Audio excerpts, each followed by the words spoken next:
who traces her bloodline back 1,000 years to the last weak ruler of the old empire. A man does not wed the only living descendant of the last emperor merely for love. To ferret out human traitors and clandestine saboteurs, Iblis Ginjo has established his jihad police, the Jipol. Think of those thousands who have been arrested in recent years. Can they all be traitors working for the machines, as Jipol claims? Is it not convenient that so many of them are the Grand Patriarch's political enemies? I do not criticize the military commanders, the brave soldiers, or even the mercenaries, for all of them are fighting the jihad to the best of their abilities. Humans from every free planet have set out to destroy machine outposts and to block robot depredations. But how can we ever hope to achieve victory? The machines can always build more fighters, and they keep coming back. We are exhausted from this endless warfare. What hope do we have for peace?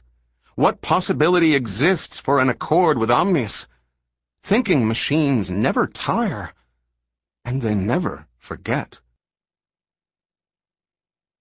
177 BG, before Guild. Jihad Year 25.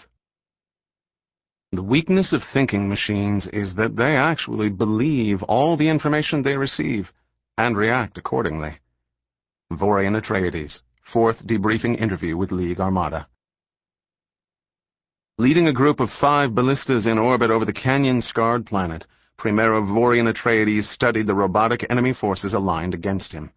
Sleek and silver, like predatory fish, their efficient, functional design gave them the unintentional grace of sharp knives. Omnius's combat monstrosities outnumbered the human ships 10 to 1, but because the Jihad battleships were equipped with overlapping layers of Holtzman shields, the enemy fleet could bombard the human vessels without inflicting any damage, and without advancing toward the surface of For Anbus. Although the human defenders did not have the necessary firepower to crush the machine forces or even repel them, the Jihadis would continue to fight anyway. It was a standoff. Humans and machines facing each other above the planet. Omnius and his forces had secured many victories in the past 7 years, conquering small backwater colonies and establishing outposts from which they launched relentless waves of attack. But now the army of the Jihad had sworn to defend this unallied planet against the thinking machines at all costs, whether or not the native population wanted it.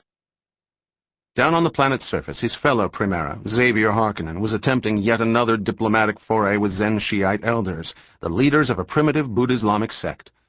Vor doubted his friend would make much progress. Xavier was too inflexible to be a good negotiator. His sense of duty and strict adherence to the objectives of the mission were always paramount in his mind. Besides that, Xavier was biased against these people, and they undoubtedly realized it. The thinking machines wanted For Anbus. The army of the Jihad had to stop them. If the Zen Shiites wished to isolate themselves from the galactic conflict and not cooperate with the brave soldiers fighting to keep the human race free, then they were worthless. One time Vor had jokingly compared Xavier to a machine, since he saw things in black and white terms, and the other man had scowled icily in response. According to reports from the surface, the Zen Shiite religious leaders had shown themselves to be just as stubborn as Primero Harkonnen. Both sides had dug in their heels. Vor did not question his friend's command style, though it was quite different from his own. Having grown up among the thinking machines and trained as a trustee for them, Vor now embraced humanness in all of its facets, and was giddy with newfound freedom. He felt liberated when he played sports and gambled, or socialized and joked with other officers. It was so different from the way Agamemnon had taught him. Out here in orbit, Vor knew the robot battleships would never retreat unless they were convinced, statistically, that they could not possibly win. In recent weeks, he had been working on a complicated scheme to cause the Omnius fleet to break down, but wasn't ready to implement it yet. Soon, though. This orbital stalemate was completely unlike the wargames Vor enjoyed playing with the jihadi crewmen on patrol, or the amusing challenges he and the robot Sarat had set for each other years ago, during long voyages between stars. This tedious impasse offered little opportunity for fun. He had been noticing patterns. Soon the robotic fleet would cruise toward them like a cluster of piranhas in a retrograde orbit. Standing proud in his crisp, dark green military uniform flashed with crimson, the Jihad colors symbolizing life and spilled blood, Vor would give orders directing all the battleships in his sentry fleet to activate Holtzman shields and monitor them for overheating. The robot warships, bristling with weapons, were woefully predictable, and his men often placed bets on exactly how many shots the enemy would fire. He watched his forces shift as he had commanded them to do. Xavier's adopted brother, Virgil Tantor, captained the Vanguard ballista and moved it into position. Virgil had served the army of the Jihad for the past 17 years, always watched closely by Xavier.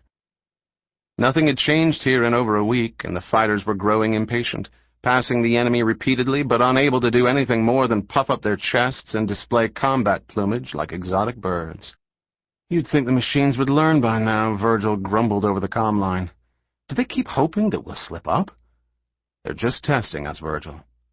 Vor avoided the formality of ranks and the chain of command because it reminded him too much of machine rigidity. Earlier in the day, when the paths of the two fleets briefly intersected, the robot warships had launched a volley of explosive projectiles that hammered at the impregnable Holtzman shields. Vor had not flinched as he watched the fruitless explosions. For a few moments, the opposing ships had mingled head-on in a crowded, chaotic flurry, then moved past each other. "All right, give me a total," he called. 28 shots, Primero," reported one of the bridge officers. Vor had nodded. Always between 20 and 30 incoming shells, but his own guess had been 22.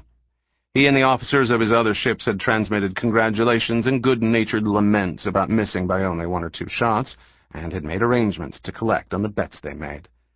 Duty hours would be shifted among the losers and winners, luxury rations transferred back and forth among the ships. The same thing had happened almost 30 times already. But now, as the two battle groups predictably approached one another, Vor had a surprise up his sleeve.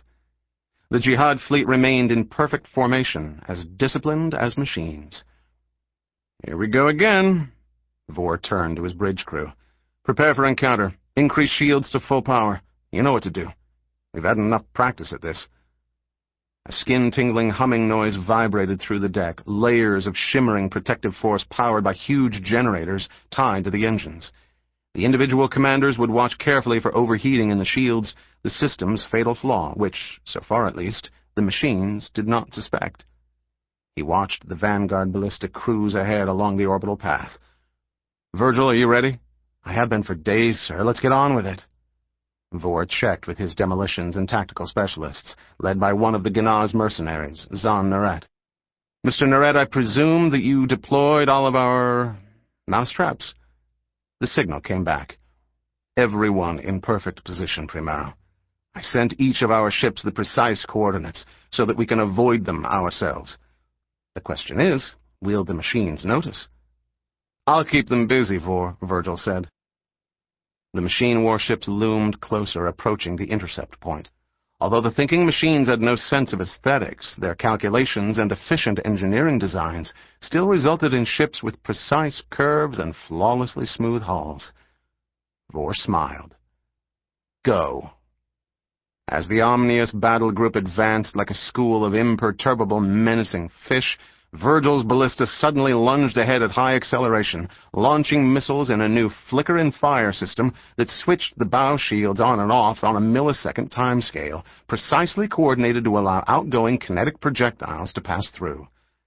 High-intensity rockets bombarded the nearest machine ship, and then Virgil was off again, changing course and ramming down through the clustered robot vessels like a stampeding Seleucid bull. Vor gave the scatter order, and the rest of his ships broke formation and spread out, to get out of the way. The machines, attempting to respond to the unexpected situation, could do little more than open fire on the Holtzman-shielded Jihad ships. Virgil slammed his Vanguard ballista through again. He had orders to empty his ship's weapons batteries in a frenzied attack. Missile after missile detonated against the robot vessels, causing significant damage but not destruction. The comm lines reverberated with human cheers. But Virgil's gambit was just a diversion. The bulk of the Omnius forces continued on their standard path, directly into the space minefield that the mercenary Narrator and his team had laid down in orbit. The giant proximity mines were coated with stealth films that made them nearly invisible to sensors.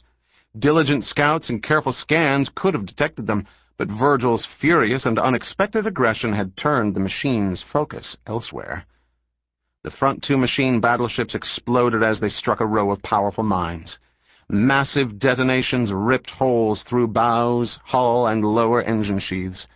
Reeling off course, the devastated enemy vessels sputtered in flames. One blundered into another mine. Still not realizing precisely what had happened, 3 more robot ships collided with unseen space mines. Then the machine battle group rallied. Ignoring Virgil's attack, the remaining warships spread out and deployed sensors to detect the rest of the scattered mines, which they removed with a flurry of precisely targeted shots. "Virgil, break off," Vor transmitted. "All other ballistas regroup. We've had our fun." He leaned back in his command chair with a satisfied sigh. "Deploy 4 fast Kinjal scouts to assess how much damage we inflicted." He opened a private comm line, and the image of the Gnaz mercenary appeared on the screen. "Narrator, you and your men will receive medals for this. When not in combat camouflage or mine-laying and other clandestine operations, the mercenaries wore gold and crimson uniforms of their own design, rather than green and crimson. Gold represented the substantial sums they received, and crimson, the blood they spilled. Behind them, the damaged Omnius battle group continued on their orbital patrol, undeterred like sharks looking for food. Already swarms of robots had emerged from the ships and crawled like lice over the outer hulls, effecting massive repairs. "It doesn't look like we even ruffled their feathers," Virgil said as his ballista rejoined the Jihad group. He sounded disappointed, then added, "They're still not getting 4 Anbus from us." "Damn right they're not. We've let them get away with enough in the past few years. Time for us to turn this war around." Vor wondered why the robot forces were waiting so long without escalating this particular conflict. It wasn't part of their usual pattern. As the son of the Titan Agamemnon, he, more than any other human in the Jihad, understood the way computer minds worked. Now, as he thought about it, Vor grew highly suspicious. Am I the one who's grown too predictable? What if the robots only want me to believe they won't change tactics? Frowning, he opened the comm line to the Vanguard ballista. "Virgil, I've got a bad feeling about this. Disperse scout ships to survey and map the land masses below. I think the machines are up to something." Virgil didn't question Vor's intuition. "We'll take a careful look down there, Primera. If they've flipped over so much as a rock, we'll find it." "I suspect more than that. They're trying to be tricky, in their own predictable way." Vor glanced at the chronometer, knowing he had hours before he needed to worry about the next orbital encounter. He felt restless. "In the meantime, Virgil, you're in command of the battle group. I'll shuttle down to see if your brother has managed to talk any sense into our Zen Shiite friends." In order to understand the meaning of victory, you must first define your enemies and your allies. Primero Xavier Harkonnen, Strategy Lectures. Since the exodus of all Buddha-Islamic sects from the League of Nobles centuries earlier, 4 Anbus had become the center of Zen Shiite civilization. Its primary city of Deretz was the religious heart of the independent and isolated sect, largely ignored by outsiders, who saw little value in the planet's meager resources and troublesome religious fanatics. The land masses of 4 Anbus were mottled with large, shallow seas, some fresh, some potently salty. The tides caused by close-orbiting moons dragged the seas like a scouring rag across the landscape, washing topsoil through sharp canyons, eroding out grottos and amphitheaters from the softer sandstone. In the shelter of the deep overhangs, the Zen Shiites had built cities. From one shallow sea into another, rivers drained naturally, pulled by the tidal surges. The inhabitants had developed exceptional mathematics, astronomy, and engineering skills to predict the swelling and dwindling floods. Silt miners reaped mineral wealth by sifting the murky water that flowed through the canyons. The downstream lowlands offered fertile soil as long as agricultural workers planted and harvested at appropriate times. In Deretz, the Zen Shiites had built an immense dam across a narrow bottleneck in the Red Rock Canyons, a defiant gesture to show that their faith and ingenuity were enough to hold back even the powerful flow